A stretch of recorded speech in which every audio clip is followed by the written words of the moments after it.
यह कहानी बेताल पच्चीसी की सबसे प्रसिद्ध और शिक्षाप्रद कहानियों में से एक है।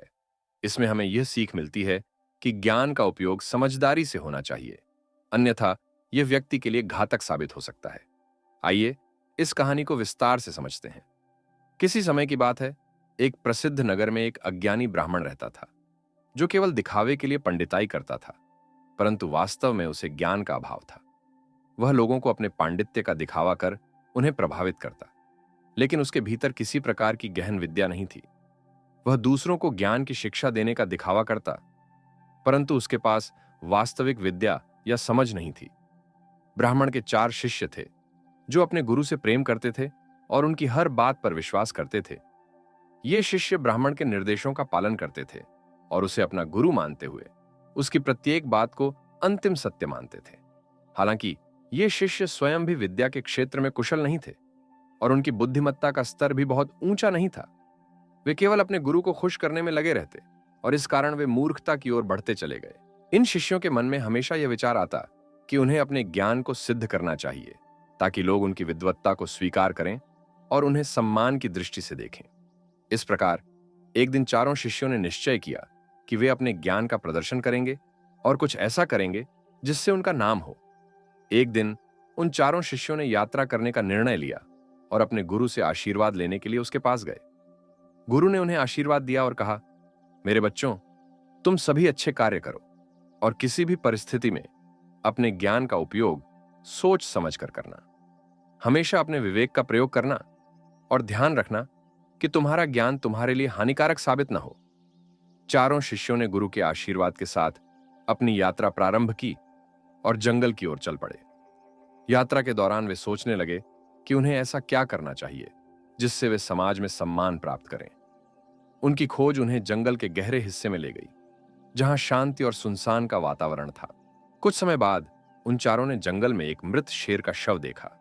शेर का शरीर काफी समय से मृत पड़ा था और उसका कंकाल ही शेष था। शिष्यों को यह देखकर एक अद्भुत विचार आया। उन्होंने सोचा कि वे अपने ज्ञान का प्रदर्शन करके इस मृत शेर को पुनः जीवित करेंगे। पहले शिष्य ने कहा, हम सभी को अपनी विद्या का प्रयोग करके इस शेर को पुनः जीवित करना चाहिए। इससे लोग हमारी विद्वत्ता को पहचानेंगे और हमारा सम्मान करेंगे। दूसरे शिष्य ने उसका समर्थन किया और कहा, हाँ, यह हमारा परीक्षा का समय है। यदि हम ऐसा करने में सफल होते हैं तो हमारी विद्या की शक्ति को लोग मान्यता देंगे। तीसरे शिष्य ने भी सहमति दी। मुझे पूरा विश्वास है कि हम इस कार्य में सफल होंगे और इस शेर को पुनः जीवित कर देंगे।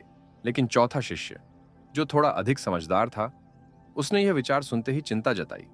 उसने कहा, मित्रों, हमें इस कार्य को करने से पहले विचार करना चाहिए। शेर का पुनः जीवित होना हमारे लिए खतरा बन सकता है। क्या तुमने यह सोचा है कि यदि शेर जीवित हो गया तो वह हमें हानि भी पहुंचा सकता है? हालांकि अन्य 3 शिष्य उसकी बातों को नजरअंदाज कर देते हैं और अपनी जिद पर अड़े रहते हैं।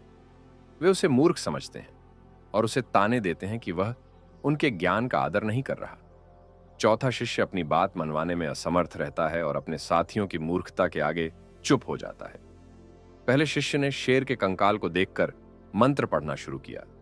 उसने मंत्र पढ़ते हुए हड्डियों को जोड़ना प्रारंभ किया और धीरे धीरे उसने शेर के कंकाल को एकत्र कर उसके अंगों को जोड़ दिया। फिर उसने एक शक्तिशाली मंत्र का उच्चारण किया और शेर का ढांचा बनकर तैयार हो गया। दूसरे शिष्य ने इसके बाद शेर के शरीर को मांस, रक्त और त्वचा से भरने के लिए मंत्र पढ़ा। उसने अपनी विद्या का प्रदर्शन करते हुए शेर को पूरी तरह से शरीर प्रदान किया। अब शेर का शरीर पूरी तरह से सजीव प्रतीत हो रहा था, परंतु उसमें जान नहीं थी। तीसरे शिष्य ने शेर की आंखों और नाक में जान डालने के लिए मंत्र पढ़ना शुरू किया। उसने अपनी विद्या का उपयोग करते हुए शेर को पूर्ण रूप से जीवित करने की प्रक्रिया को अंजाम देने की तैयारी की। चौथा शिष्य यह देख रहा था और उसे भय होने लगा कि यदि शेर जीवित हो गया तो यह उनके लिए खतरे का कारण बन सकता है।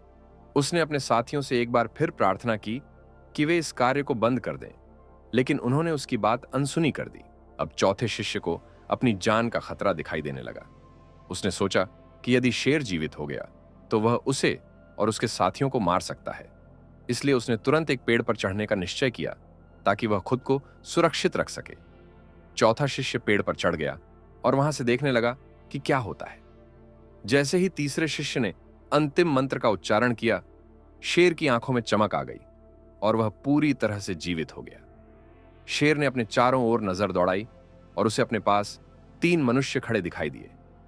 भूख और आक्रामकता से भरा हुआ शेर अचानक उन शिष्यों पर टूट पड़ा। उसने पहले शिष्य को मार दिया और फिर बाकी 2 को भी अपना शिकार बना लिया। तीनों शिष्यों की मृत्यु हो गई। चौथा शिष्य, जो पेड़ पर चढ़कर अपनी जान बचा सका था, यह सब देखकर बेहद दुखी हुआ। उसने अपने मित्रों की मूर्खता पर अफसोस किया और सोचा कि यदि वे विवेकपूर्ण होते और उसकी बात मानते तो वे इस प्रकार अपने प्राणों की आहुति न देते। वह समझ गया कि केवल ज्ञान होना पर्याप्त नहीं है, बल्कि उसका सही उपयोग भी आवश्यक है। वह इस घटना से अत्यधिक प्रभावित हुआ और उसने प्रण लिया कि वह अब केवल दिखावे के लिए ज्ञान प्राप्त नहीं करेगा, बल्कि उसे सच्ची समझ के साथ अपनाएगा। वह वापस अपने गुरु के पास लौट आया और अपने साथियों के दुखद अंत की कहानी सुनाई। गुरु ने उसकी बातें सुनकर कहा, यह तुम्हारे मित्रों की मूर्खता का परिणाम है। केवल ज्ञान होना पर्याप्त नहीं होता, उसे विवेक के साथ प्रयोग करना भी आवश्यक है। बिना सोचे समझे किया गया कार्य सदा हानिकारक होता है। विक्रमादित्य ने इस कहानी का सार ये है कि ज्ञान का उपयोग विवेक और समझदारी के साथ करना चाहिए।